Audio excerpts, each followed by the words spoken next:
Hi again. This is part 2 of our short series on William Barclay's The All-Sufficient Christ. In the first section, we've looked at their doctrine of God, that is, not Jehovah's Witnesses, but the comparison of the Jehovah's Witnesses' God with the God of the Jewish Gnostics that Paul is doing combat with in the book of Colossians and elsewhere in his writings. The God of the Jewish Gnostics was distant. You could have no direct relationship with him. So we made the comparison, of course, with the view of witnesses that salvation, as far as they don't even use that word very much, but salvation as they offer it is about eternal life on earth with no direct relationship, not only with God, but with Christ himself. Now, the second point that Barclay makes is about their view of Christ himself. That is, the Christ of the Gnostics, later, the Gnostic faith, such as it was diverse, but the early version of Gnosticism, the Jewish Gnosticism that we meet in the New Testament, had a low view of Christ's humanity. In fact, they didn't think he was really human at all. Now, of course, the witnesses do not think that about Jesus Christ, but the next one, the third element in the Jewish Gnostic view is, well, see for yourself, very similar to what we're used to from our background if we're witnesses. Barclay says on page 52, the next mistake in which Gnosticism issued was a denial of the uniqueness and the full divinity of Jesus Christ.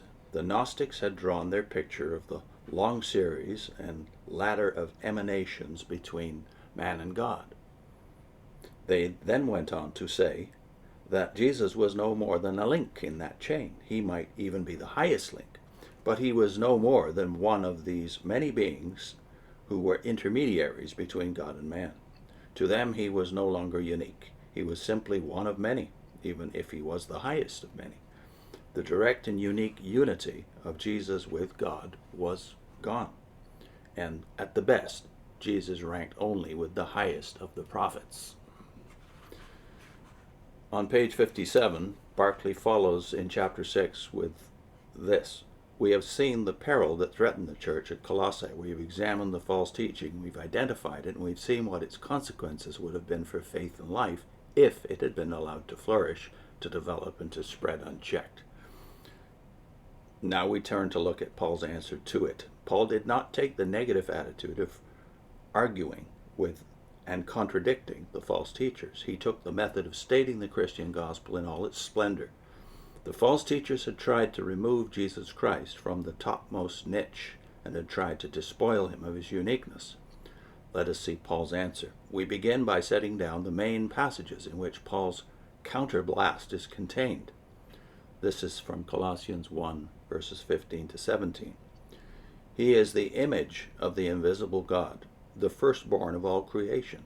For in him all things were created, in heaven and on earth, visible and invisible. Whether thrones or dominions, or principalities or authorities, all things were created through him and for him. He is before all things, and in him all things hold together.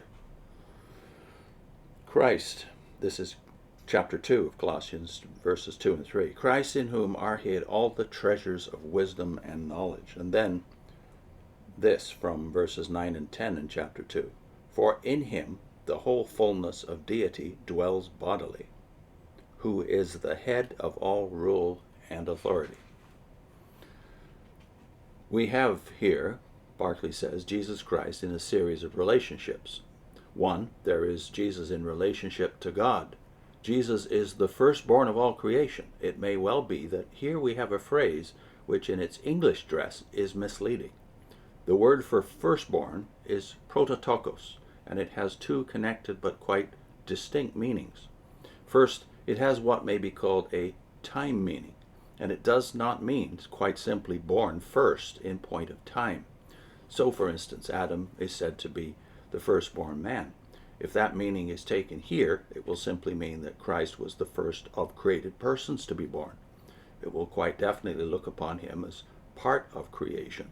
It will involve him in creation rather than separate him from creation. Now, the whole tenor of Paul's thought forbids us to take that meaning. for Paul is concerned to show not that Jesus is simply a part of creation, but that he is above and beyond creation. And in any event, Paul goes on to say that all things were created by him, and that he was before all things.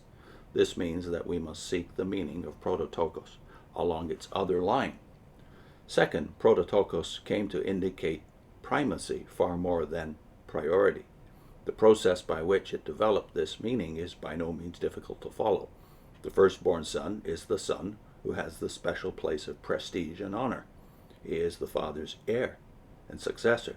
He has a unique place in the family that cannot be shared by any other son.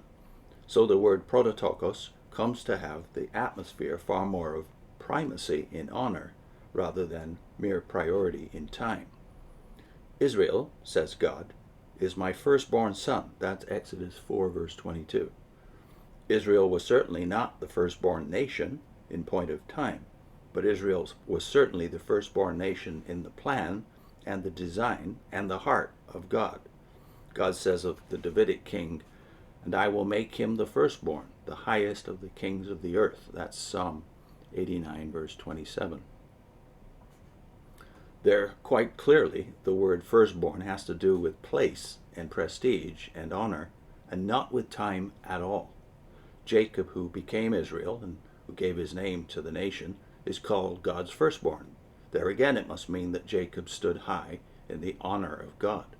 And most significant of all, in the rabbinic writings, God himself is called the firstborn of creation, which can only mean that God is the sovereign of all creation. So when Jesus Christ is called the firstborn of all creation, it does not mean that he was the first created person to be born. What it does mean is that to him, God has assigned the first place, the lordship, the sovereignty of all creation. Here, therefore, the translation of the New English Bible is much to be preferred. His is the primacy over all created things. First, then, Paul lays down the sovereignty of Jesus Christ over the whole creation of God. In the next segment, we'll look at Christ's uniqueness when it comes to being the image of the invisible God. What does that mean? I'll put in a link to the Deity of Christ in the early church. See you soon.